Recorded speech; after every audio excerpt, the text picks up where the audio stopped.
24-25 aprel tarixində Rustavi şəhərində Kvemokartli Şahmat Federasiyasının təşkilatçılığı və Rustavi şəhər meriyasının dəstəyi ilə Kvemokartli Şahmat çempionatı baş tutdu. Qeyd edim ki, Marnyulidən olan şahmatçılar möhtəşəm nəticələr əldə etdilər.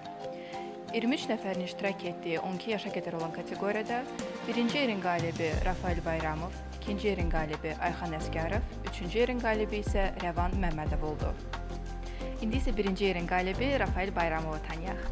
Rafael, özün haqqında qısaca məlumat verərdin zəhmət olmasa? Mən Rafael Bayramov, 11 yaşım var. Tihanozdan 4 ildir gedirəm. Şahmatdan 4 ildir məşğul oluram. Gedirəm 2-ci məktəbəm. 5-ci sinifdəyəm. Rafael, turnir sənin üçün necə keçdi? Təcrübələrini bizimlə bölüşərdin. Turnirima maraqlı, bir də asan keçdi. Çox maraqlı idi hamısı. Bütün hamısı oyun, bütün maraqlı idi. Rəqiblər də yaxşı oynamışdılar. Amma hansısa asan tutdum. Rafael, sənin üçün ən çətin və ən həyəcanlı oyun hansı oldu?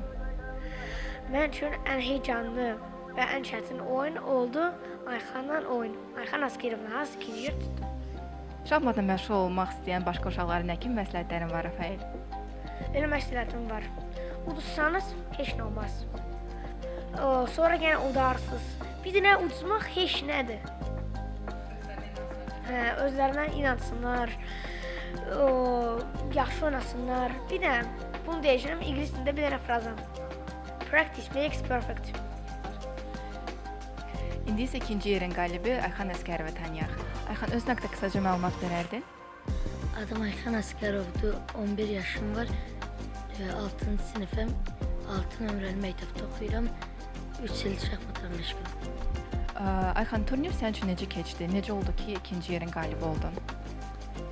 Bütün oyunlar çox heyecanlı idi, maraqlı idi, mənim üçün yaxşı turnir idi.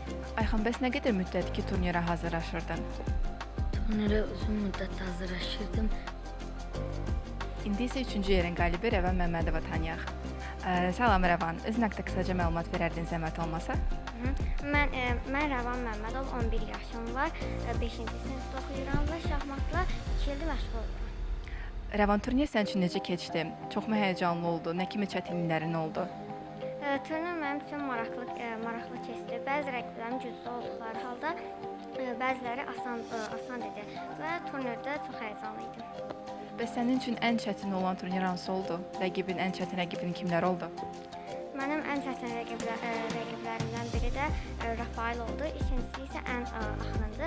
Çünki ən axırıncı turu mən utsaydım, 3-cü yerin qalibi olacaqdım. Rəvan, nə qədər müddətdir ki, turnirə hazırlaşırsan?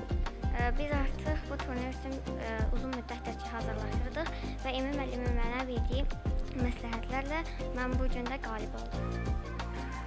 Bəs rəqibi qalib gəlmək üçün hansı strategiyalardan istifadə edirdin? Rəqibə qalib gəlmək üçün əvvəlcə fiqurları çıxartmaq və onları gəlişdirmək lazımdır. Sonra rok atıb və şah tərəfə hücum etmək lazımdır.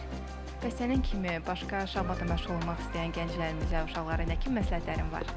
Mənim bu məsləhətlərim var ki, onlar da artıq şahmatla məşğul olsunlar, çünki şahmat maraqlı oyunlardan biridir.